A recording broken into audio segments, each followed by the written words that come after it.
What's up, guys? Cycling Virgin back with another crit breakdown video for you guys. We have front, rear facing. We're gonna go the full 40 minutes today with both cameras rolling for you guys. So you can get all of the action.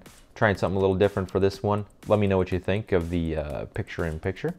Yeah, hopefully you guys like it. We got power on the bottom, cadence on the left, speed on the right. This is the full 40 minutes. I encourage you guys to do one of two things here. You can listen to me talk about the race, breaking it down for you piece by piece, talking about my bikes, talking about what I was doing and what I did wrong and how terrible I am at cornering. Or you can turn me off volume-wise, put on some awesome music, get on the trainer, and hit it hard for 40 minutes. Try to follow along with my wattage. Normalized power for this ride was 296, which is right at the top of my abilities, my physical ability currently. For normalized power, I think, yeah, so hard ride here for 40 minutes, and it gets underway with a vengeance here, right out of the gates, you know, down the back straightaway here. The back straightaway, guys, had a headwind. Just to get you guys on the same page, this had 30, we were 36 entries. This is a 3-4 combined, and it turns into just a Cat 3 race pretty quickly here, as this is a super strong field and gets broke down pretty quick. Let's talk about the course real quick. So this is at this is Arizona State University here in Tempe, Arizona. It's Phoenix, Arizona, but this is Tempe. This is around the Gammage Theater. So great course. I like the turns. I like the angles of the corners.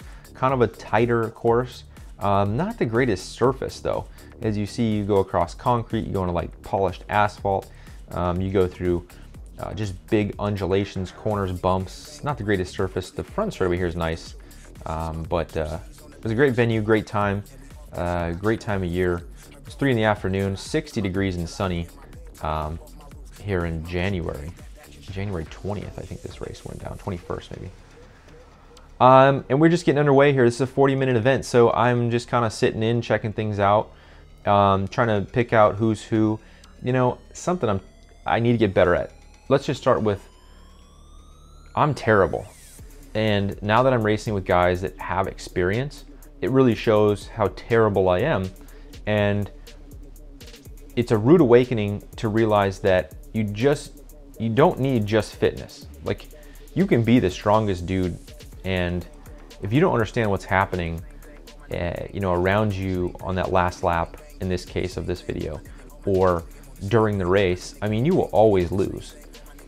So you have to have the experience and the knowledge, and it just really starts showing here as I rewatch this video. This was a hard video to post because it's frustrating for me to watch myself be so terrible, and it's so much easier when you're sitting here looking and reviewing the tape to say, why didn't you do this? Why didn't you do this? You know, why did I do that? Why did I do that? You know, when you're out there and you're doing 30 miles an hour and your heart is pounding at a, you know, 180 beats a second, 180 beats per minute, it's totally different.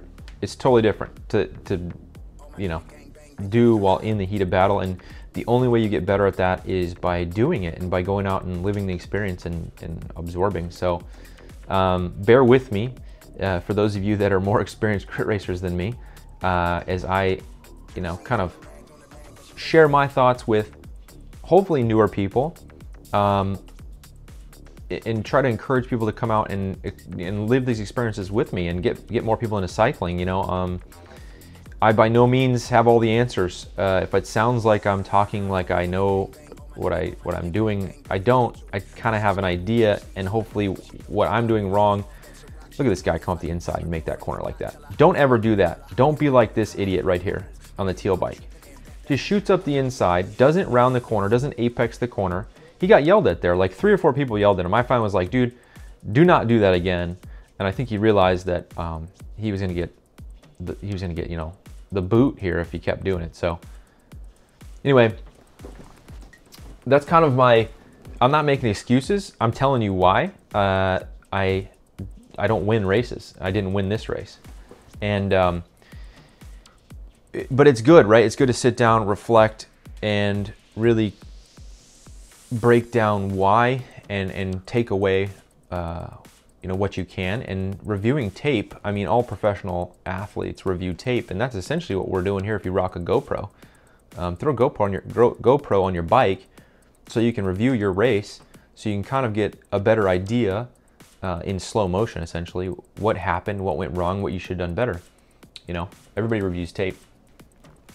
Pardon me, I'm gonna have a sip of LaCroix here.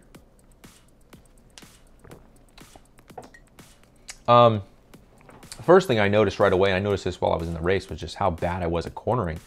This is the first crit I've done since last March, maybe. And man, I was just scrubbing so much speed through the corners, letting a little gap open in front of me, and then like sprinting to close it back up. It's terrible. So that's something that got better throughout the race, but I definitely need to work on.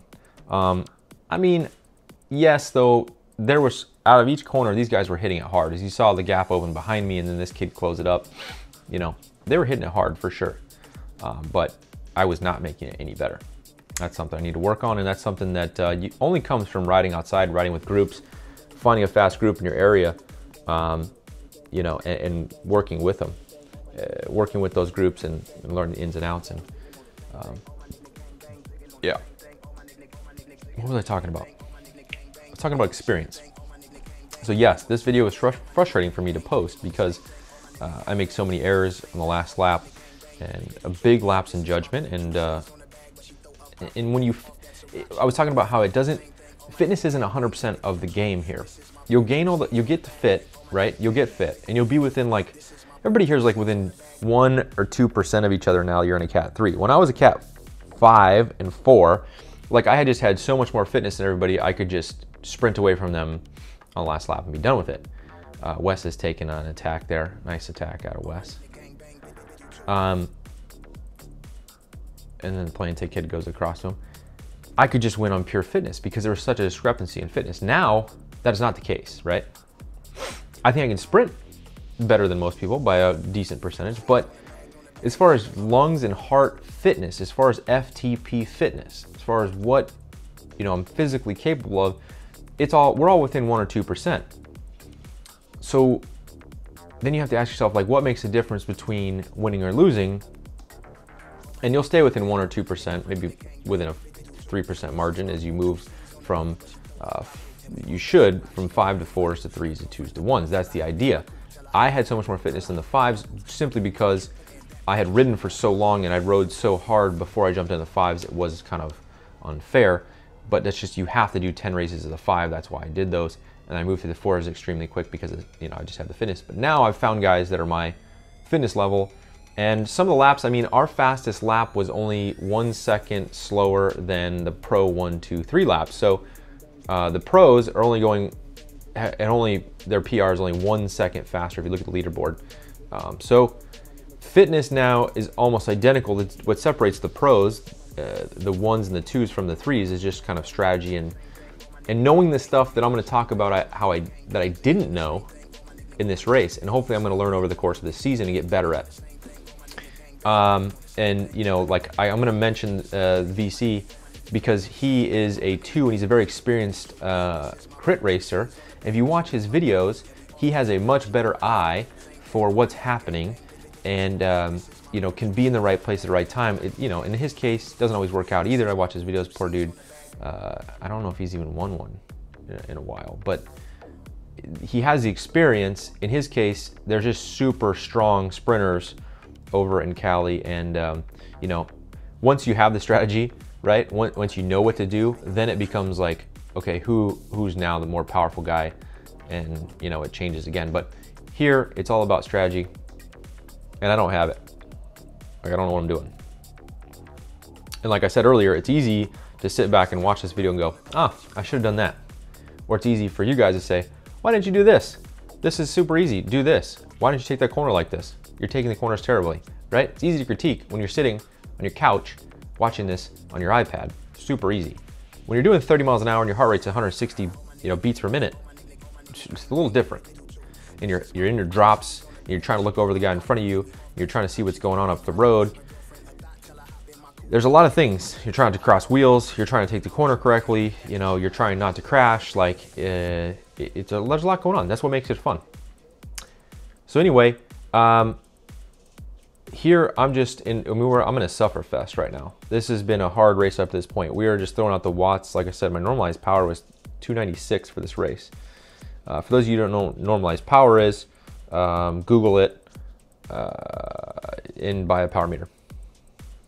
You know, basically it means I averaged, when I was pushing the pedals, my average wattage when I was pushing the pedals was 300.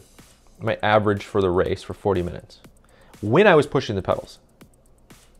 Not when you're coasting through a corner, because that kills your average. Normalized takes out the coasting part of the ride. So only when you're pushing the pedals. That just means that every time I touch the pedals, it was for real. That's good for me. 296, you might be saying like, oh, I can do 296 in my sleep. I weigh 162 pounds. That's something like, it's close to 4 watts per kilo. You know, that's good for me. And if it's not for you, I don't care. Make a video and show me how strong you are, right? First race this season too. Give me a break. I'm just kidding. I'm working on fitness, but I like tacos. That's the problem.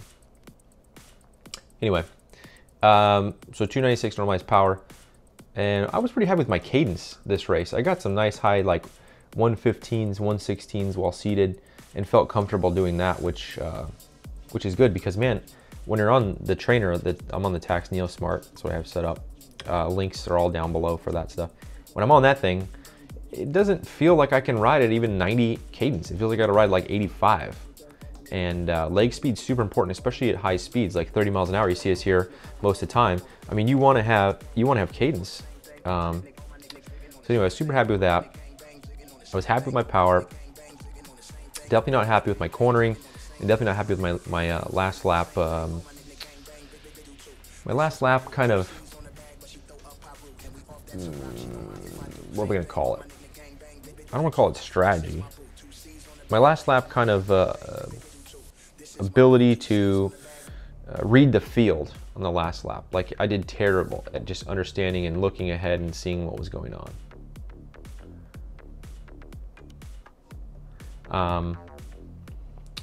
All that's happening here too, let's talk about what's on screen now a little bit. What's happening here and what happened all race was there was just like these little tiny attacks, and then like 3 or 4 guys, it was like the same 3, 4, or 5 guys were just kind of work up to the attacks, but the attacks were like, the pace was so fast on the straightaways, regardless, that when somebody attacked, they only got like, you know, 30 feet up the road, so it wasn't a big gap. It was, and everybody was at like the threshold of their fitness. So like right now, we're doing 28. If you attack at 28, that means you gotta be like, you gotta push up to like 35 miles an hour, which is like a full-blown sprint. And these corners, are coming up so quick. It's just hard to get a big attack in when everything's going so fast and the track is so tight, the course is so tight. So little attacks would go, and then somebody would try to go across to it, but they'd end up bringing people with them. So all it did was basically just string out the front. The front was basically just strung out all the time. And I just tried to not miss a split because I thought, based on how hard everything was going, I just kept telling myself, this is gonna split up. Someone's gonna get popped when we're in a single file line, and they're gonna open a huge gap, and the 6 guys that have been doing all the working, attacking, you know, bringing stuff back, they're gonna get split up, and you'll have, you know, you'll be out of the race because you're not in that front group. So I tried to stay near the front to not miss a split. That was my, like, what I kept telling myself is don't miss the split. What's up? What's up? That's Brendan Thompson.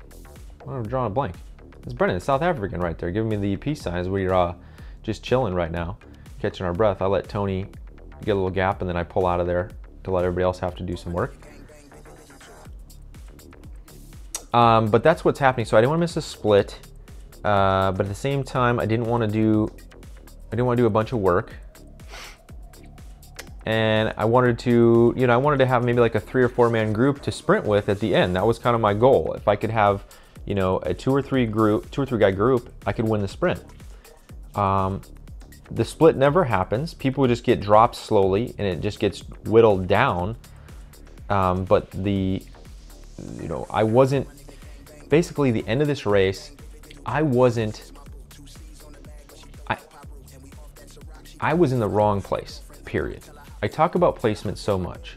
If you guys haven't watched my previous crit videos, go watch them. There's some Cat 5 videos. It's a totally different perspective, and the race looks totally different.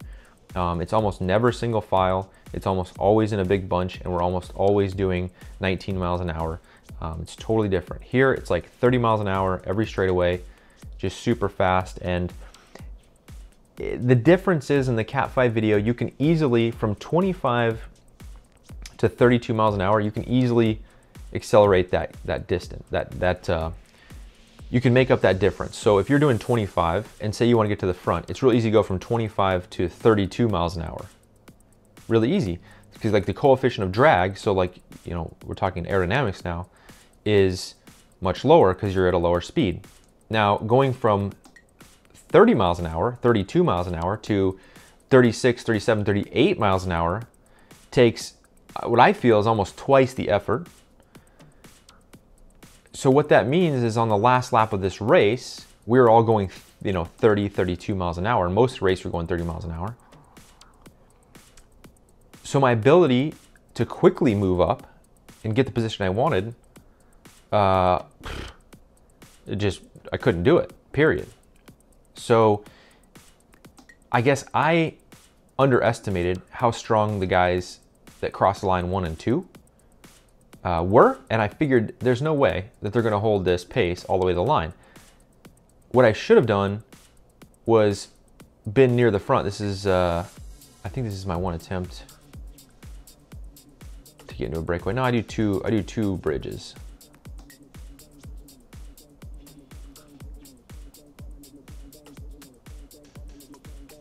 Oh no, I see that Tony's in that little group, and I go, oops, because I almost ran down Tony, but I saw he was in there, and I pulled out, and I made this kid pull, and I made Brennan work here. That's what happened right there.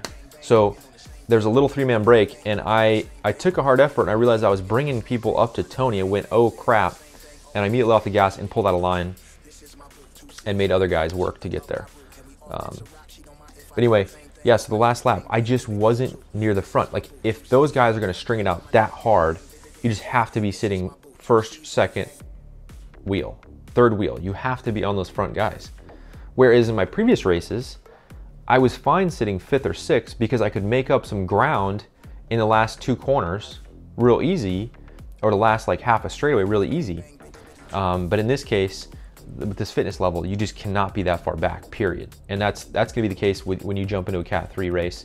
If you guys are for the first time, and a lot of you guys know about that already, but just your ability to make up positions in the last lap is way less, way harder to make up positions on the last lap in this race, and especially with this kind of a tight course, and especially with the fitness level of the guys that went 1 and 2.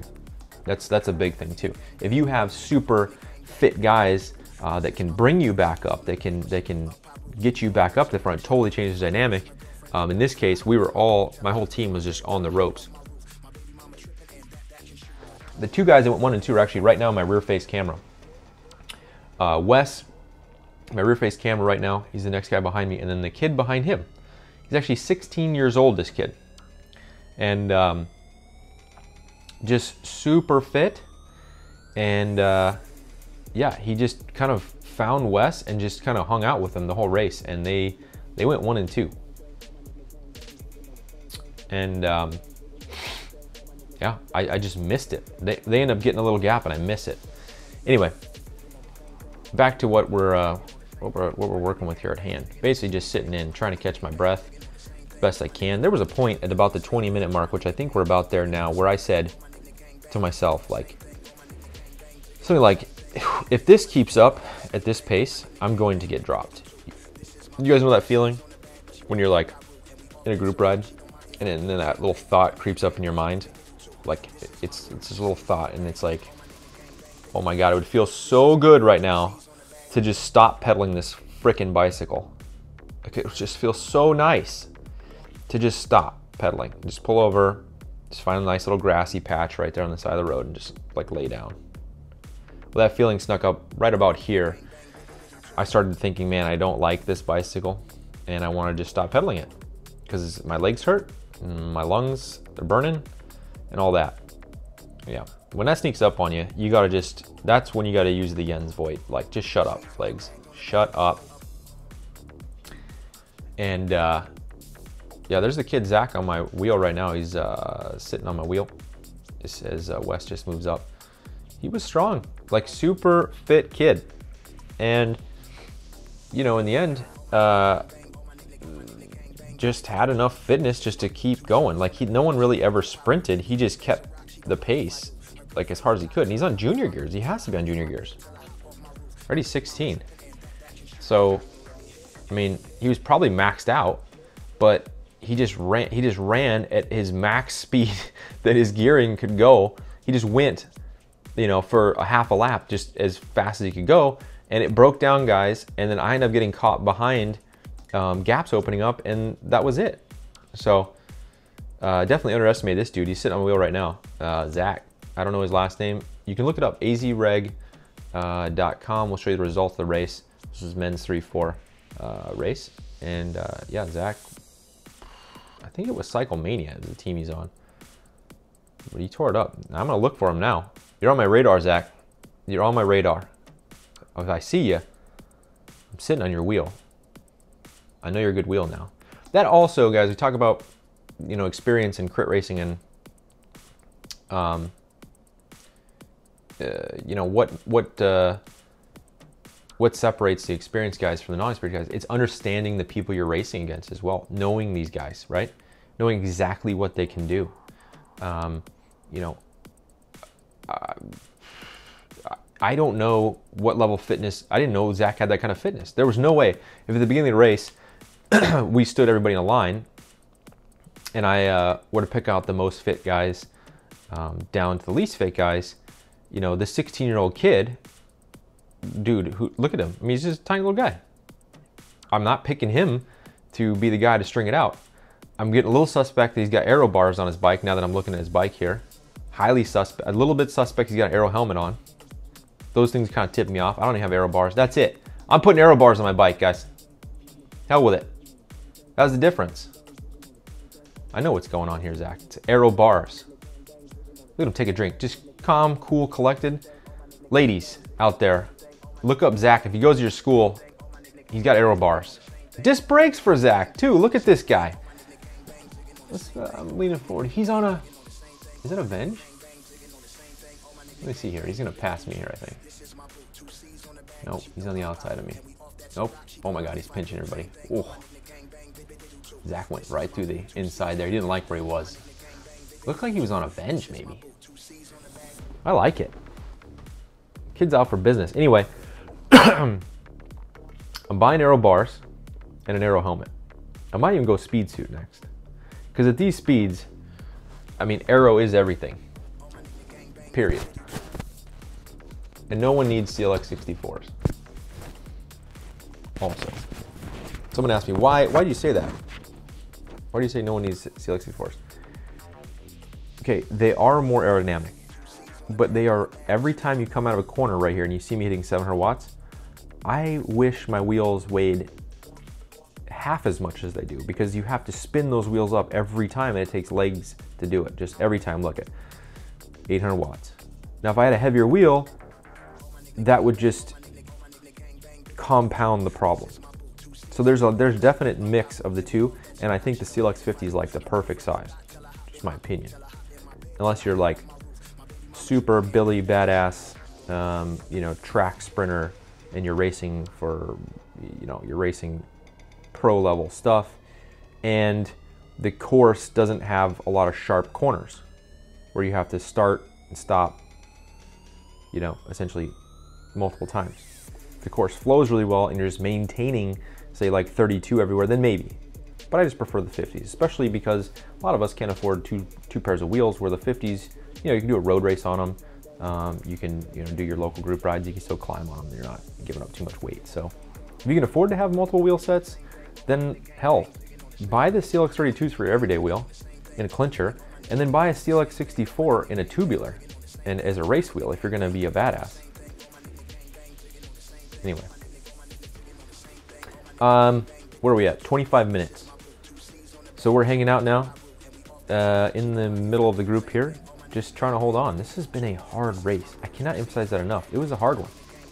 Even just sitting in, I don't even see the front. I think at one point I bridge up to one little breakaway that doesn't go anywhere. But that's about it. And man, even without seeing the front, oh, excuse me, it was just, it was difficult.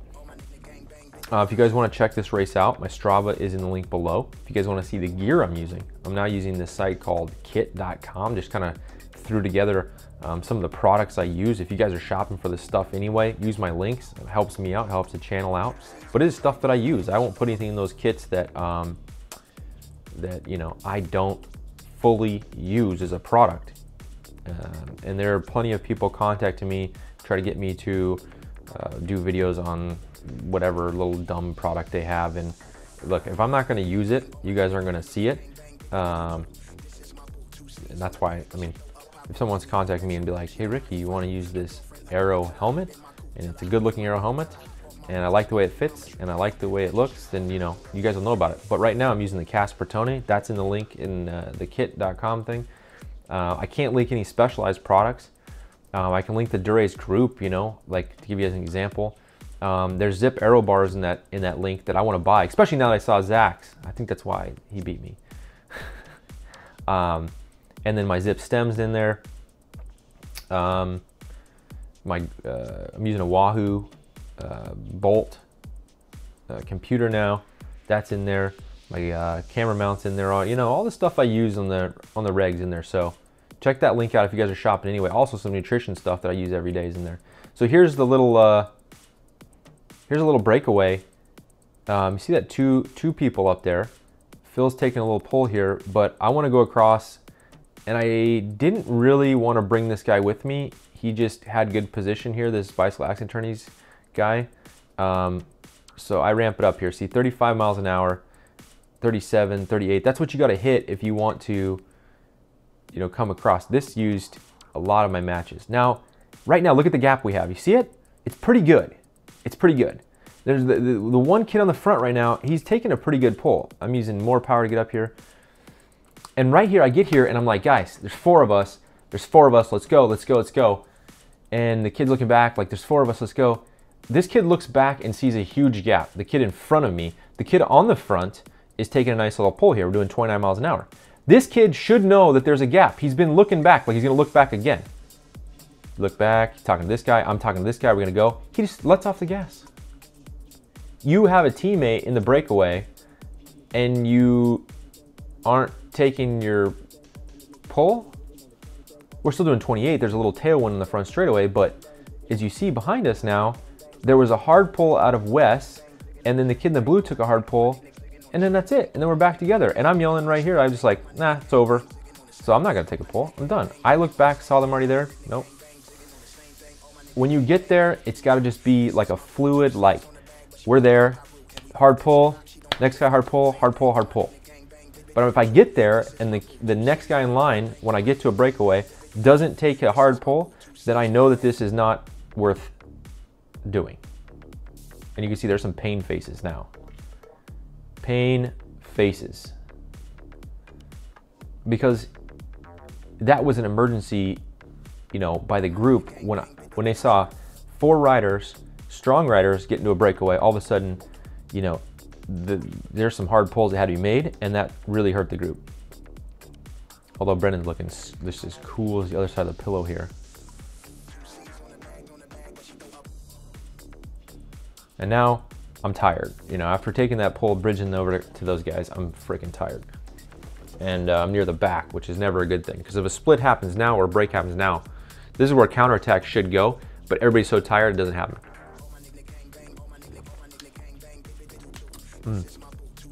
some good passion fruit LaCroix. I'm losing my voice. As I said, I don't know if I said actually at the beginning. I don't remember what I said at the beginning. I'm recording this twice because the first time I didn't click record on my new recorder. So essentially I've been talking for like an hour and a half. But I'm doing it unscripted. Just kind of a live drop in here. Look at this race. This is the second time I've looked at it now on all edited with the power overlays and stuff. And yeah, I mean, I have a lot to learn, and it's definitely going to be the last lap. And you guys will see the last lap coming up here soon. You'll see. All I do is just basically make a judgment error. I just look at the field in front of me. I look at the people in front of me. And I kind of say, okay, it's going to come down to just like I can be top 3 coming out of the last corner. That was my whole goal. Be top 3 coming out of the last corner. I was 4th going to the second last corner. I get pushed wide by someone bonsaiing up the inside, and I didn't want to crash. So I get pushed wide, and that opens a gap between me and the guy in front of me, who's Tony Rice. And then Tony Rice missed, like, essentially, I don't want to say let a gap open, but the guys in front of him like attacked, and he wasn't able to bring himself back to it. So when I come out of the corner on the last lap, I'm kind of explaining the last lap here. When I come out of the corner on the last lap, and the kid throws underneath me, like for I don't know what reason, like some random ditch effort. He's like super tired maybe, and he thought, I don't know what he thought, but look, next time you do that, I'm gonna push you into the curb, period. I don't wanna crash. So I give him the inside, and that kills my momentum. And so then I sprint up to Tony, and then Tony's been essentially dropped by the 2 leaders. The Velo Sprinter has done the same exact thing. He's in like the same boat I am, only he had a better second to last corner. So this corner right here, he has a better corner because he doesn't have a kid that just almost pushed him into the outside curbing. So we both sprint up to the 2 leaders who have 50 feet or so on everybody, and then we come around the corner and we both like hit it. I'm more tired than he is, and that's how we finish. Like, it was just simply, I was too far back starting the last lap on this tight of a course with this much speed. I was too far back, period. So I misread it, I misjudged it, and then I miswrote it, period. And of course, that's really easy to say now that I've looked at the video, and it'd be really easy for you guys to say, oh, why didn't you just do this? Look, it's definitely harder when you're out there and you're in the thick of it. But I hope I can learn from it and move forward. So we're getting closer now to the last lap. The Velo Sprinter's on my wheel. I think his name's Watts, last name Watts. And he's just been kind of hanging out in the back whole race, and he's playing that card of, you know, I'm just gonna sit in. If a breakaway happens, it happens, and if it doesn't, then I'll have a chance. He is totally fine with letting breakaways go. I wasn't. I was trying to stay near the front. I was trying to keep an eye on breakaways because I didn't want to lose to one. But there's definitely those 2 strategies to play, and he played it well. He just kind of sat in. But sitting in a group like this with these kind of corners is not easy, so don't think it is. Because these corners scrub so much speed that when you're in the tail end of these, you get that accordion effect. I mean, it takes a lot of power to stay on the wheel in front of you the farther back you are. So even sitting in on these is not easy. You see I'm doing 800 watts here just to, and I'm like at the end of the group just to get back up on this guy's wheel. So anyway, I'm not taking anything away from sitting in here. This was a hard race to sit in. But this is, we're coming up on 34 minutes, so getting close here to the end. And I should be farther forward, like period. I should, the way you got to think about the last like 5 laps is, the closer you are to the front on the last 5 laps, the less energy you have to use to move yourself up over the course of those 5 laps. So the more energy you will have for the last lap itself. And as you see, the Velo Sprinter here moves up because he knows he's got to start moving his way up the pack. and that's going to cost him some energy, but he wants to do it early enough that he has energy for the last lap. Excuse me. So I don't do a good job of that either. I like wait till the end and I try to just burst my way through, which worked in the 5s and 4s. It does not work here. Guys are just too close in fitness and just too straight up fast. So here we go. This isn't 1 lap to go. This will be 2 laps to go, I think. Yeah, 2 to go here. You see the sprinter now, the Velo sprinter, he's realizing he needs to get some position, so he's starting to move himself up. I get pinched real hard here. I almost crash. I didn't almost crash. I got pinched. I had to back out. I get no respect. Nah, they shouldn't see me. That's an area where you can just kind of tap on someone's hip, let them know you're there. I didn't. I was kind of just trying to sneak a nice little draft down that front straightaway. So the Velo sprinter's moving up. This is 2nd to last lap, I think. Maybe 3rd to last lap.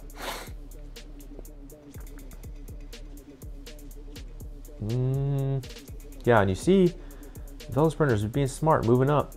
Bud's still in the mix here, but it's been a hard pace.